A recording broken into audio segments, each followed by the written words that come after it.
మిత్రులారా, ఈరోజు జ్యోతిష్క శాస్త్రం గురించి మాట్లాడదలుచుకున్నాను. ఎందుచేతనంటే ఈ జ్యోతిష్కులు టీవీ ఛానల్స్లో కూడా చాలామంది ఎంటర్ అయిపోయి డబ్బులు ఇచ్చి మరీ ప్రోగ్రాములు పెట్టించుకుంటున్నారు. అందుచేత మీరు జ్యోతిష్క శాస్త్రాన్ని 100% కరెక్ట్ అని నమ్మకండి. ఎప్పుడూ కూడా జ్యోతిష శాస్త్రం అనేది 50% కరెక్ట్ అవుతుంది, 100% కరెక్ట్ కాదండి. దయచేసి మీరు జెంటిల్గా వ్యవహరించవలసిన అవసరం ఉంది. ఎందుచేతనంటే సపోజ్ పెళ్లి సంబంధాల విషయంలో మనం జ్యోతిష్కుడి దగ్గరికి వెళ్తాం. ఈ నక్షత్రాలు ఎలా ఉన్నాయి, ఎలా కలిశాయి అని అడుగుతాం. వారు ఎన్నో చెబుతారు. మనం ఎప్పుడూ కూడా డెప్త్గా వెళ్ళకూడదండి. డెప్త్గా వెళ్తే ఎవరి జాతకాలు ఎవరితో కూడా కలవవు.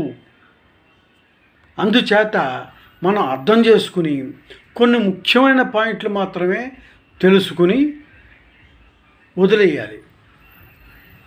ముఖ్యంగా ఆయుర్దాయం గురించి జ్యోతిష్కులు చెప్పకూడదు, మనం అడగకూడదు. కానీ ఈ మధ్యకాలంలో జ్యోతిష్కులు ఆయుర్దాయం గురించి కూడా చెబుతున్నారు. అది చాలా తప్పు, చెప్పకూడదు అలాగా. అది కరెక్ట్ కాదు కూడా, మనకు అవసరం లేదు. ఆయుర్దాయం అనేది భగవంతుడు ఇచ్చాడు. డేట్ ఆఫ్ బర్త్ ఇచ్చాడు మనకి, డేట్ ఆఫ్ డెత్ కూడా భగవంతుడే ఇచ్చాడు. దానంతట అదే వస్తుంది, దాన్ని ఎవరు ఆపలేరు. అందుచేత డేట్ ఆఫ్ డెత్ గురించి ఆలోచించకండి. దాని ప్రాసెస్లో అది వస్తుంది, దాన్ని ఎవరు ఆపలేరు. కానీ మనం ఏం చేస్తున్నాం? ఆయుర్దాయం ఎంత ఉంటుంది, ఆరోగ్యం ఎంత ఉంటుంది అని అడుగుతున్నాం. ఆరోగ్యాలకి ఆ సర్వేశ్వరుడే మనకివ్వాలి. ఈ జ్యోతిష్కులు ఏమీ చేయలేరు. మేము శాంతులు చేస్తాం, హోమాలు చేస్తాం అంటారు. అవన్నీ దయచేసి నమ్మకండి. అనవసరంగా మీ అమూల్యమైన ద్రవ్యాన్ని ఖర్చు పెట్టకండి.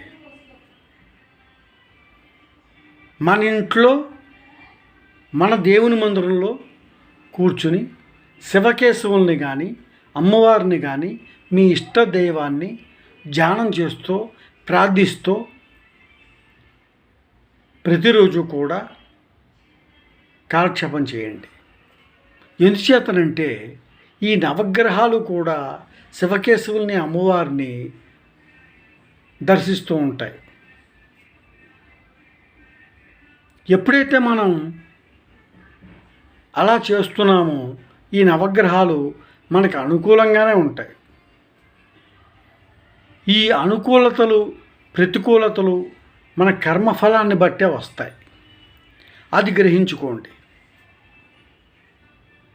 అంతేగాని ఊరికే వెంపర్లాడకండి. పెళ్లి సంబంధాల విషయంలో కానీ ఆరోగ్యాల విషయంలో కానీ మనకేదైనా ఇబ్బందులు ఉంటే వెంటనే జ్యోతిష్కుని సంప్రదించి మాకు ఇలా జరుగుతోంది ఏమిటంటే ఆయన ఎప్పుడూ కూడా ఆ జ్యోతిష్కుడు ఏం చెప్తాడు?